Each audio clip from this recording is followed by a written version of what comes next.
오늘 우리에게 주신 하나님의 말씀은 사도행전 2장 37절과 7장 54절의 말씀입니다.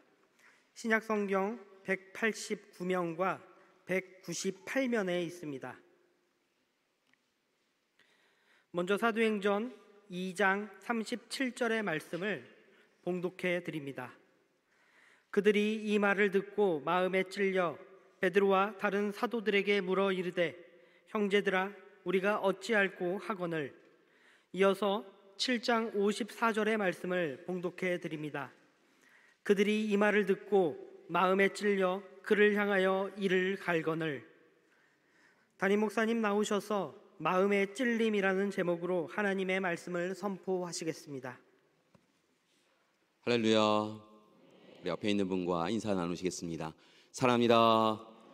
축복합니다. 잘 오셨습니다. 하나님이 당신을 사랑하십니다. 다 잘 될 것입니다. 힘내십시오. 아멘. 고맙습니다. 다 잘 될 줄 믿습니다.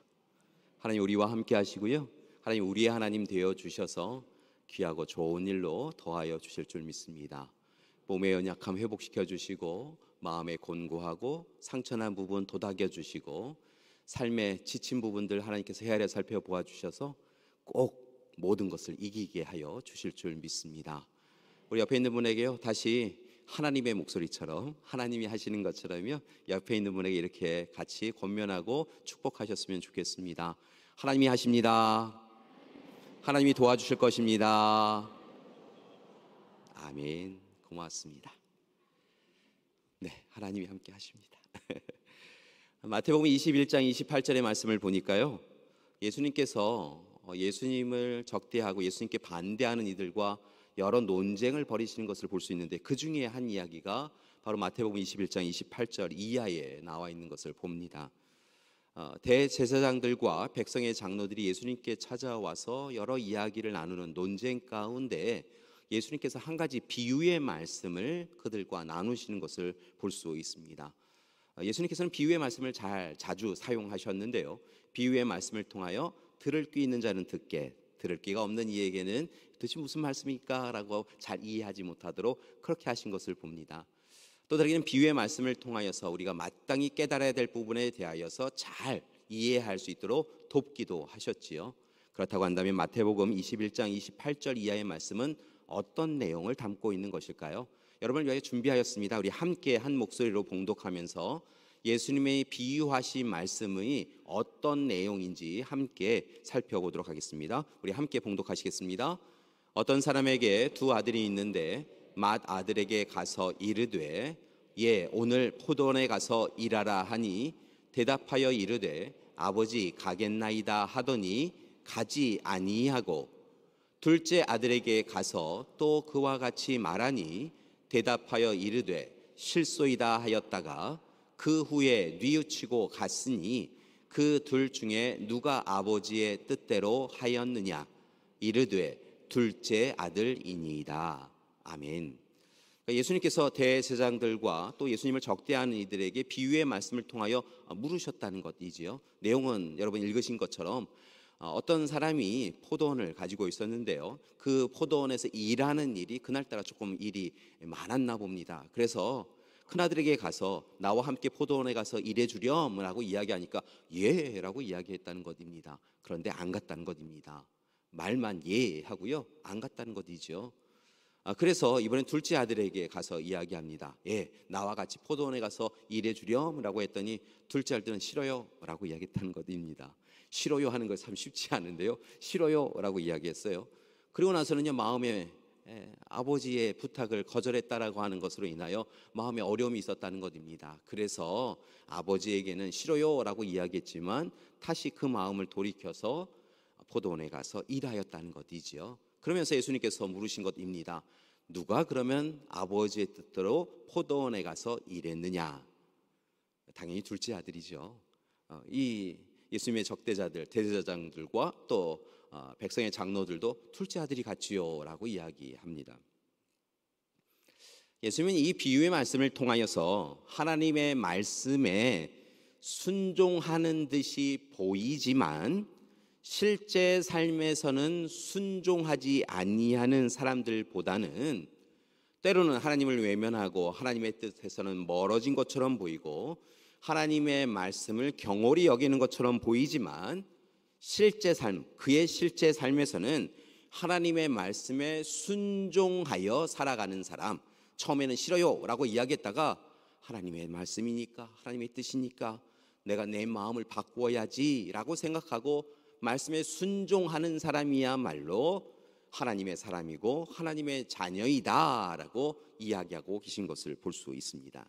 그리고 그가 하나님의 사랑을 받는다라고 이야기하시지요. 그렇다면 이제 2000년 지나서 이 비유의 말씀을 듣는 우리는 어떻습니까? 여러분 좀 믿음 생활 잘하고 계십니까? 이러실 줄 알았어요. 일단은 답하지 않으시는 것이 좋다 생각하고 침묵을 지키세요. 근데요, 저에겐 침묵시켜도 좋은데요, 하나님 앞에서는 답은 하셔야 될 것 같아요. 자, 여러분께 여쭙겠습니다. 속으로 하셔도 돼요, 그냥 눈빛으로 하셔도 되고요. 하나님 아시지요? 라고 하면 하나님 잘 아세요. 그러니까 생각하시고 답하세요. 요즘 믿음 생활 잘하고 계십니까? 고맙습니다. 그래도 몇 분은 답해 주시네요. 자, 요즘 믿음 생활 좀 잘 못하고 있다 생각하시는 분도 계시나요? 자, 그러면 다시 한번 여쭙겠습니다. 믿음 생활도 여러 가지가 있는데요, 오늘 이 시간 아버지의 이야기에 부탁에 예 그랬다가 안 간 큰아들 하고 안 갈래요 싫어요 라고 했다가 간 둘째 아들이 있었는데요, 우리는 어떤 삶의 자리에 서 있습니까? 하나님께서 우리에게 부탁하신 말씀, 우리에게 이렇게 했으면 좋겠다라고 청하신 말씀, 그 말씀대로 살고 있습니까? 아니면 안 따르고 있습니까?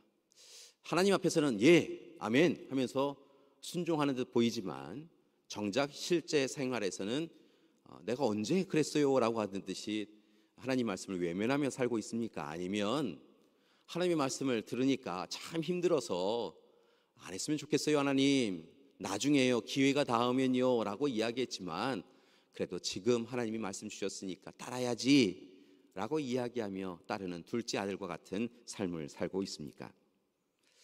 부끄럽지만 사실 이 시대의 많은 그리스도인들은 작은 아들보다는 큰 아들에 속한 듯 보입니다. 그러니까 예배 시간, 말씀의 시간을 통하여서 아멘 아멘 하며 참 은혜롭습니다 라고 이야기하면서 예 그렇게 살겠습니다 라고 고개는 끄덕이지만 실제로 손과 발은 움직이지 않더라는 것이지요. 하나님의 말씀이 참 은혜스럽습니다, 하나님 뜻대로 살겠습니다 결단하고 다짐하지만 성전 밖을 나가면서는 하나님의 말씀을 전혀 듣지 못하신 분처럼 그냥 그렇게 자신의 욕심과 탐욕대로 살아가는 때가 있더라는 것이지요. 하나님의 말씀 붙잡고 참 은혜로운 말씀이니 그 말씀 일주일 동안 실천하며 살겠습니다 라고 결단하는데요, 성전을 나가시면서 바로 그 은혜는 내려놓고 말씀의 은혜는 내려놓고 이제 세상에 나아가서 세상 뜻대로 세상 의지하여 세상에 맞추어 살아가는 것이 내 삶이다 생각하며 하나님의 말씀을 전혀 모르는 사람처럼 살아가는 것이 우리의 모습이더라는 것입니다. 그 모습이 바로 숨기고 싶은 요즘 이 시대 그리스도인, 바로 저와 여러분의 신앙의 민낯이고 말씀과 별개의 삶을 살아가고 있는 우리의 모습인 것이지요. 여러분, 그런데 분명한 것은요, 우리가 그리스도인이라고 부름을 받았다고 한다면 그리스도인이라고 하는 이 이름 자체에 예수 그리스도를 구주로 고백하고 예수 그리스도의 삶을 따른다라고 하는 전제가 달려 있으니까요, 분명한 것은 하나님의 말씀대로 사는 것이 옳다는 것입니다.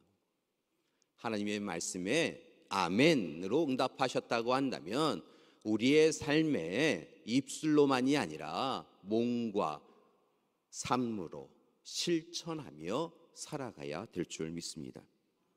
따라서 부탁드리는 것은요, 이제부터는 우리가 말씀을 읽는 삶이 아니라 말씀이 우리를 읽는 삶, 우리가 말씀을 지키는 것이 아니라 말씀이 우리를 지키는 삶을 살아가야 될 줄 믿습니다. 그러기에 부탁드립니다. 말씀의 사람이 되십시오. 우리 옆에 있는 분에게 이렇게 인사하셨으면 좋겠습니다. 말씀의 사람이 되십시오. 하나님의 말씀의 사람이 되십시오. 예, 사람의 말 말고요, 세상의 이야기 말고요, 하나님의 말씀, 하나님의 말씀을 토대로 하여, 하나님의 말씀을 기준으로 하여 하나님의 말씀에 이끌림을 받아서 날마다 하나님의 말씀에 절대적으로 순종하며 살아가는 우리가 되길 소망합니다. 분명한 것은요, 그때 하나님께서 크신 은혜로 약속하여 주신 모든 것을 다 이루게 해 주실 줄 믿습니다.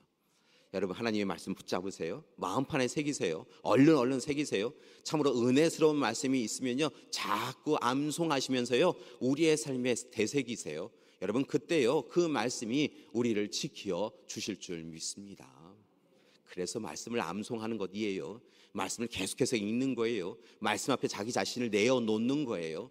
그렇지 않으니까 시험에 들고요, 유혹에 빠지고요, 어리석은 자리에 서 나가더라는 것이지요. 분명한 것은요, 말씀이 우리를 지켜주시는데요, 말씀으로부터 너무 멀리 떠나가면요, 그때부터는요, 시험, 유혹에 빠져 우리의 삶이 무너지더라는 것입니다. 하나님의 사람 같지 않은 삶을 살아가더라는 것이지요. 하나님의 약속은 조금도 성취되지 아니하고 그저 무너지는 것이 우리의 삶이더라는 것이지요. 여러분, 다시 하나님 말씀 앞에 서시고요, 말씀을 지키는 사람, 말씀대로 사는 사람, 세상 사람들이, 우리의 자녀들이, 우리 가족들이 참 저 사람은, 우리 부모님은 말씀대로 사셔, 말씀을 읽고 듣고 묵상하신 대로 그대로 말씀이 이루어가는, 말씀을 이루어가는 그런 삶을 사셔라고 인정받을 수 있는 우리가 되길 소망합니다. 여러분, 세상 사람들이 말씀이랑 달라, 저 사람 다르게 살아, 우리의 자녀들이요, 우리 부모님들은 말씀이 은혜를 주신다고 아멘 아멘을 하시는데 금방 잊어버리죠 라고 하는 그런 부끄러운 삶이 되지 않기를 소망합니다. 그러기 위하여 부탁드립니다. 귀와 마음을 여십시오. 말씀이 선포되어질 때마다 귀와 마음을 여셔야 합니다. 여러분, 세상의 이야기에는, 드라마의 이야기에는요, 귀를 쫑긋하고 들으시는데요, 하나님의 말씀만 나오면요, 하나님의 말씀만 들려지면 귀를 닫고 계시는 분이 있으세요? 여러분, 귀를 여셔야 돼요. 마음을 여셔야 돼요. 그리고 그 말씀 한 구절 한 구절을요, 우리의 입술로 되뇌이며 마음에 새기셔야 될 줄 믿습니다. 제가 미국에 유학을 하러 갈 때요, 한 분이 저에게 조언해 주신 것이 있어요. 그게 바로 무엇이냐면, 선생님께서 물론 강의를 하실 때 영어로 하시죠. 영어로 할 때 그것을 따라 해보라 라고 이야기를 하셨어요. 단어의 뜻이 생각나지 않아도 그저 그렇게 따라 해보라 라고 이야기하시더라고요. 그게 공부하는 법이라고요. 그래서 그 선배님의 이야기대로요, 앞에서 이야기를 하시면 따라했어요. 웅얼웅얼 따라했어요. 놀라운 것은요, 웅얼웅얼거리며 뜻을 분별하게 되는 지혜를 얻게 되더라고요. 그래서 단어 뜻을 잘 알지 못하여도요, 영어를 따라해보는 것이 진짜더라고요. 여러분, 똑같아요. 신앙생활도요. 여러분, 우리가 말씀의 사람으로 말씀의 은혜와 능력과 그리고 말씀의 사랑을 누리며 살아가기 위해서는요, 하나님의 말씀을 입술로 계속해서 되뇌어야 돼요. 그 말씀의 오묘한 진리를 다 깨닫지 못하더라도요, 말씀을 읽으세요. 말씀을 들으세요. 말씀을 묵상하세요. 깊이 생각하세요. 그러면 말씀이 우리의 삶을 이끌어가고요, 우리를 하여금 말씀의 은혜를 온전히 누리도록 이끌어 주실 줄 믿습니다. 마음을 활짝 여시고요, 하나님의 말씀을 받아들이세요. 그렇게 귀와 마음을 여셨다고 한다면 이제 우리가 해야 될 것이 있습니다. 그것은 바로 우리의 어리석은 모습을 회개하셔야지 돼요. 뉘우치고 회개하셔야지 돼요. 말씀을 읽으면요, 여러분, 우리에게 깨달음이 있습니다. 하나님께서 우리에게 하나님의 형상대로 창조하시며 하나님의 마음, 하나님의 속성을 허락해 주셨기 때문에요, 말씀을 읽으면요, 그 말씀이 우리를 사로잡으면 우리의 삶에 놀라운 일이 일어나더라는 거예요.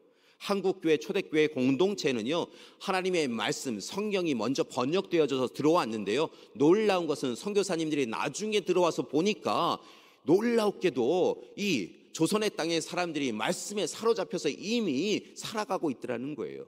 그렇게 말씀의 능력이 있어요.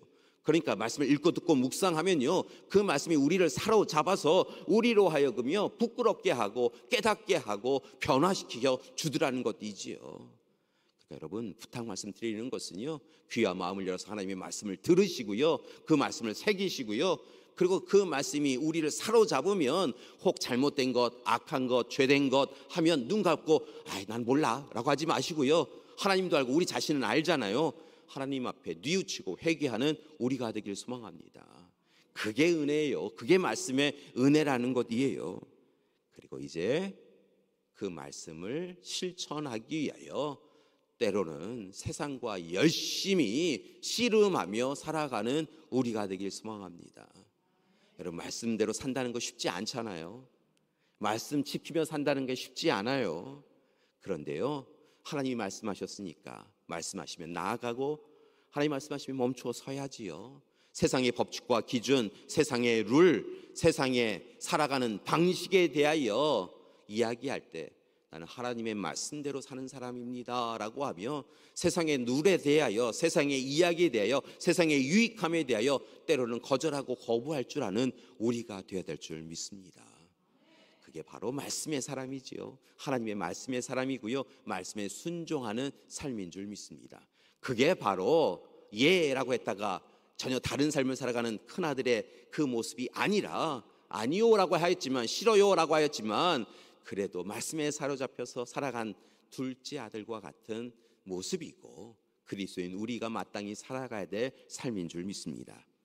그렇다고 한다면 말씀에 순종하는 사람, 말씀에 예라고 할 줄 아는 사람, 그것은 오늘 이 시대 무엇을 하며 살아가야 되는 사람일까요? 우리는 어떻게 살아가는 것이 옳을까요?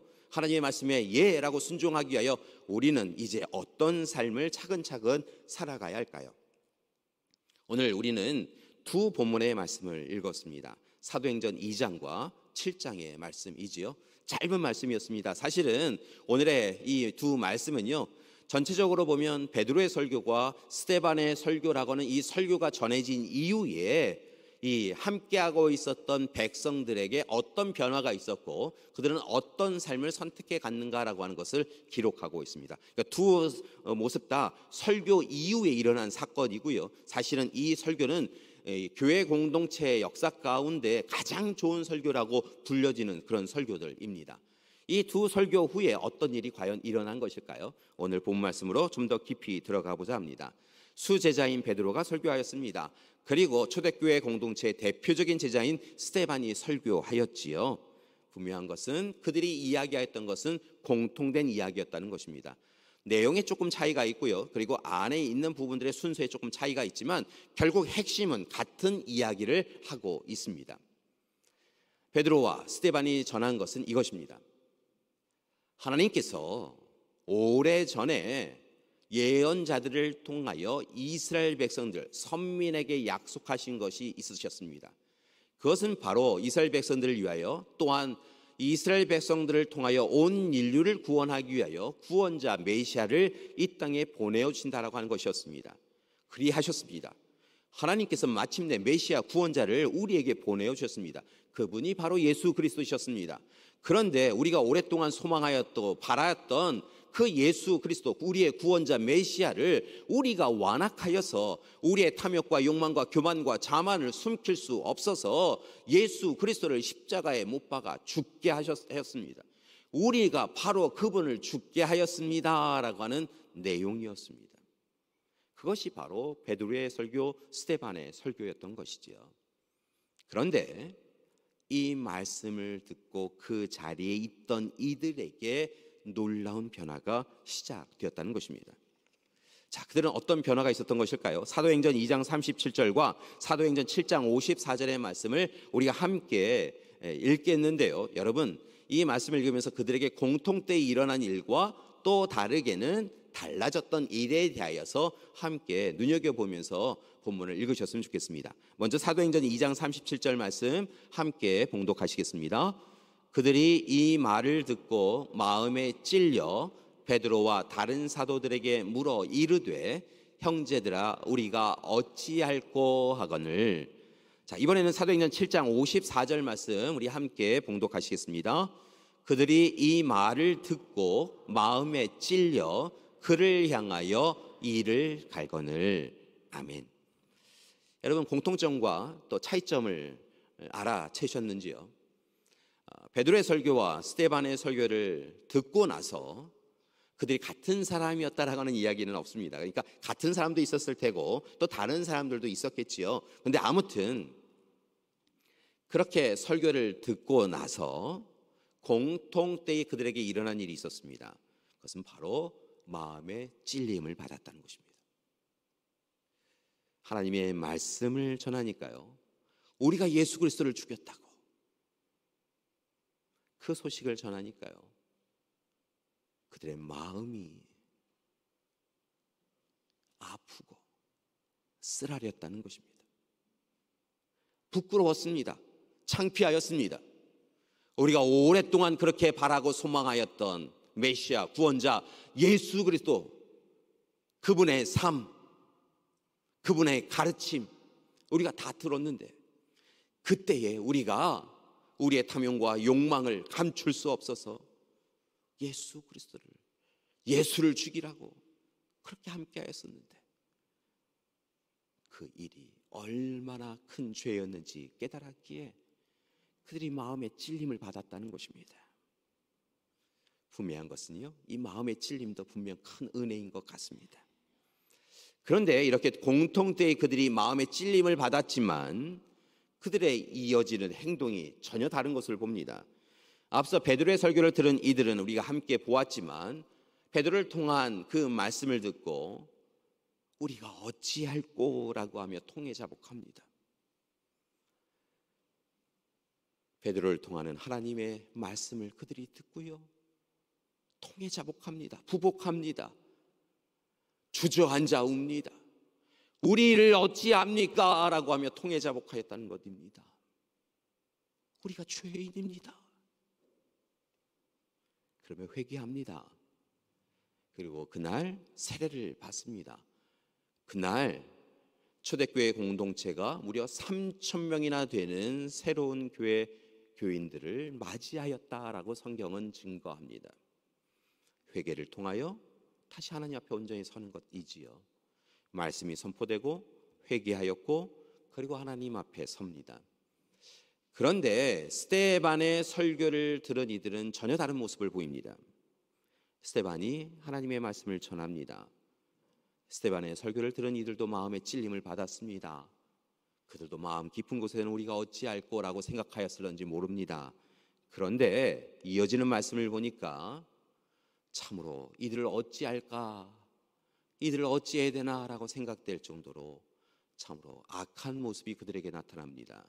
마음의 찔림을 받았는데요, 앞선 사람들이 회개하였다고 한다면, 우리가 어찌합니까? 라고 회개하였다고 한다면 이들은 이를 갈았다는 것입니다. 분노하고 화를 냈다는 것입니다. 마음의 찔림을 받으니까요, 불편하였다는 것입니다. 그리고 이를 갈면서 저를 그냥 두면 안 돼, 내 마음을 불편하게 만들어 라고 이야기하며 스데반을 잡아 끌고 마을 밖으로 나가 돌을 던져 그를 죽입니다. 그래요, 스데반은 초대교회 공동체의 제일 첫 번째 순교자가 되었던 것이지요. 여러분, 왜 이렇게 되었을까요? 그들은 똑같이 말씀의 은혜를 누리고 마음의 찔림을 받았는데요, 왜 그들은 그렇게 서로 다른 태도를 취하였던 것일까요? 그들의 태도에 근본적인 이유가 있습니다. 그것은 하나님의 말씀에 대한 그들의 태도 때문이었습니다. 말씀을 어떻게 받아들이느냐에 대한 태도가 그들의 이후의 삶의 다른 태도, 다른 삶의 방식을 가져왔다는 것이지요. 앞서도 말씀드렸지만 베드로의 설교를 들은 사람들은 하나님의 감동에 사로잡힙니다. 말씀의 은혜를 누립니다. 말씀으로 인하여 마음의 찔림을 받았고요, 그 말씀에 사로잡혀서 우리가 어찌해야 됩니까? 라고 하면 하나님 앞에 회개합니다. 부복합니다. 하나님 앞에 용서해달라고 회개의 기도를 드립니다. 이것이 옳지요. 그런데 스데반의 설교를 들은 사람들은 마음의 찔림을 똑같이 받았음에도 불구하고 회개한 것이 아니라 자기 변호를 합니다. 자기 변명을 합니다. 그리고 논쟁합니다. 하나님의 말씀 자신의 기준으로 평가하고, 그리고 나서는 그 이야기를 향한 스데반을 향하여 논쟁하며 네가 우리에게 어떻게 이런 얘기를 하느냐고 이야기합니다. 분명 마음의 찔림을 받았지만 그 찔림으로 인하여 자신들의 악과 죄가 드러날 것을 참지 못하여 부끄러워서 오히려 스데반을 향하여 화를 내고 분노하며 논쟁하며 마침내 스데반을 죽인 것이지요. 완악하여졌습니다.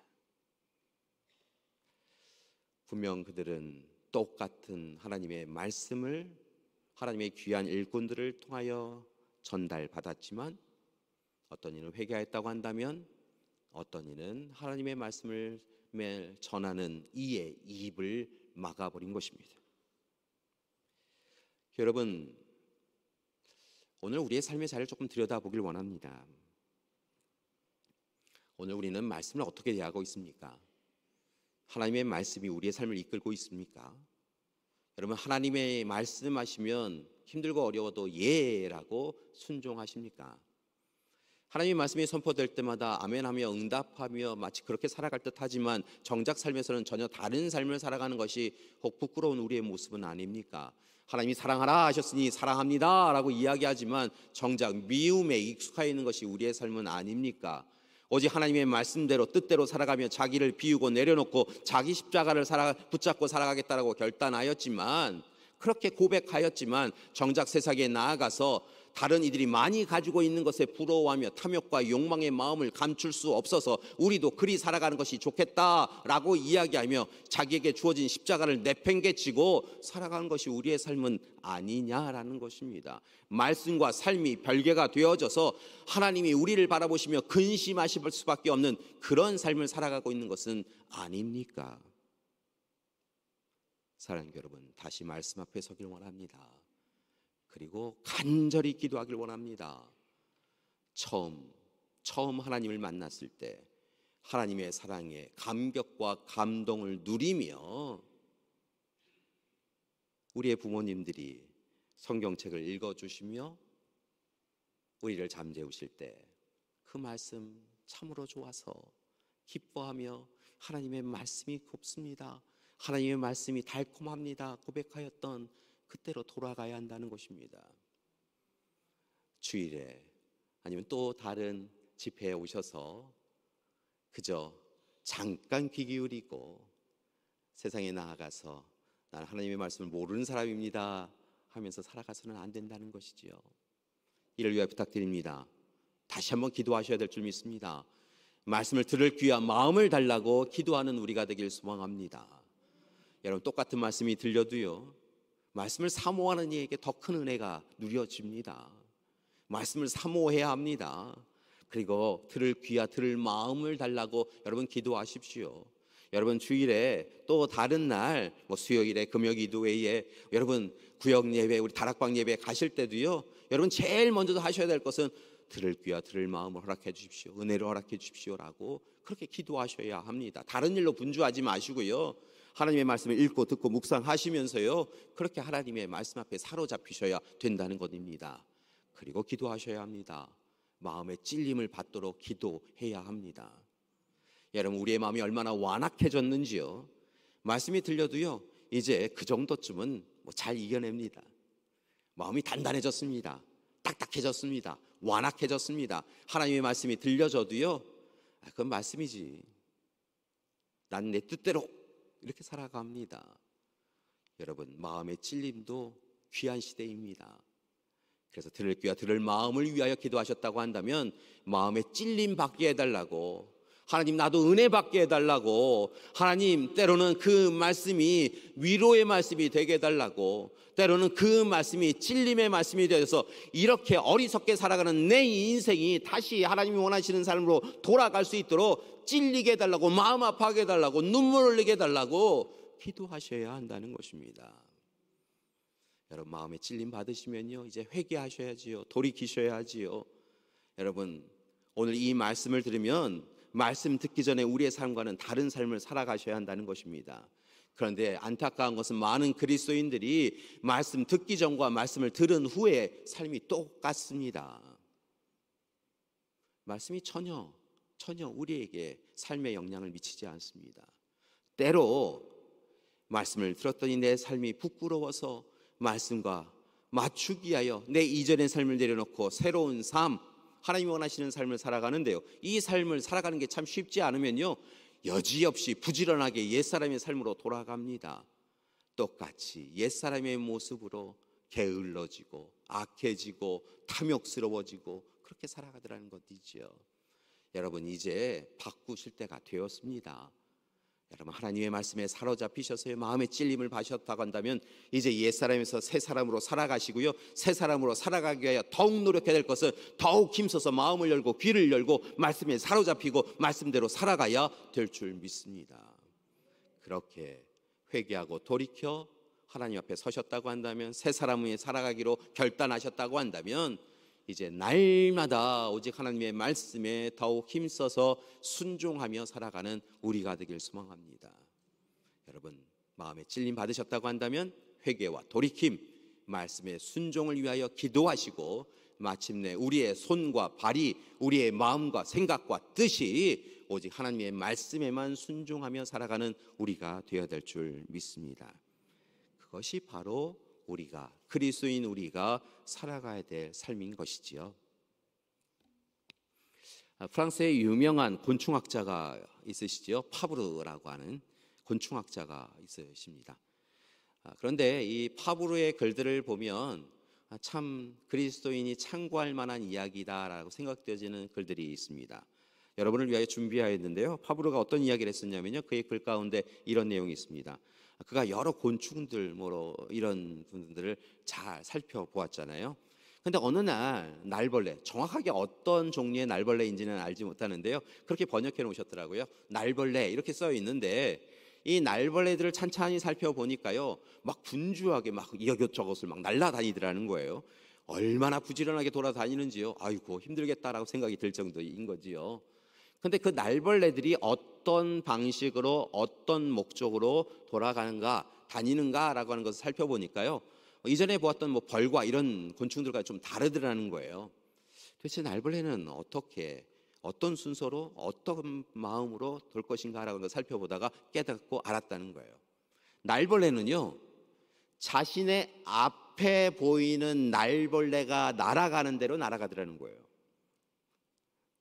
희한하죠?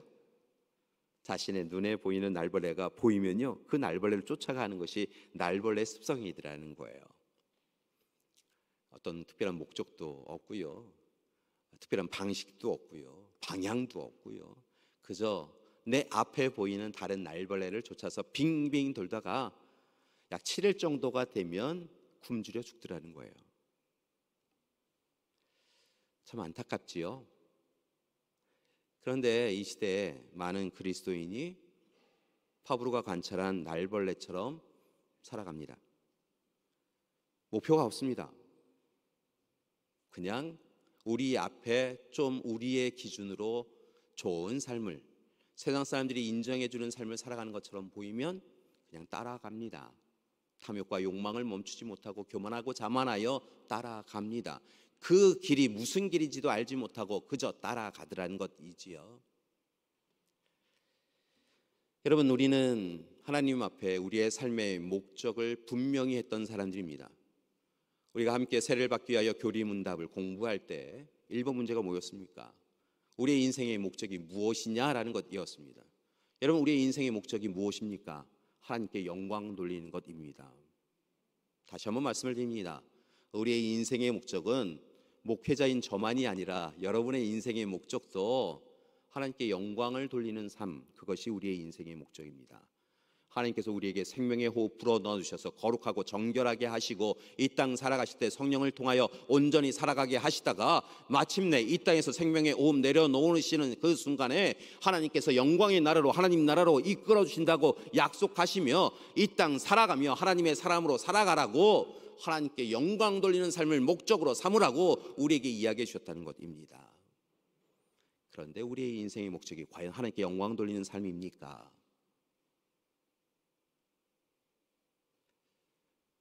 우리의 이름, 우리의 명예, 우리의 권력 드높이기 위하여 살아가는 것은 아닙니까? 사랑하는 여러분, 우리의 인생의 목적을 분명히 하셔야 합니다.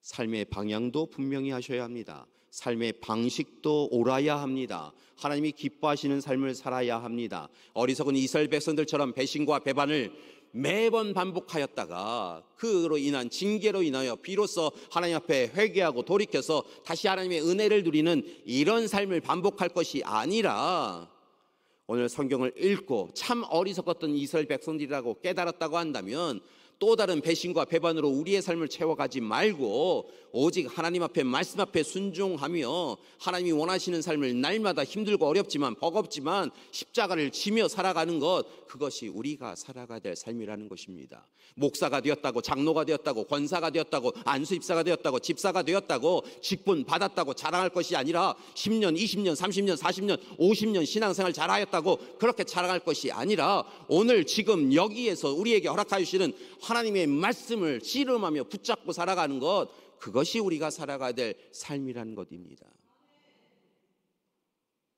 이 시대의 한국교회의 문제는 말씀대로 살지 않는다는 것입니다.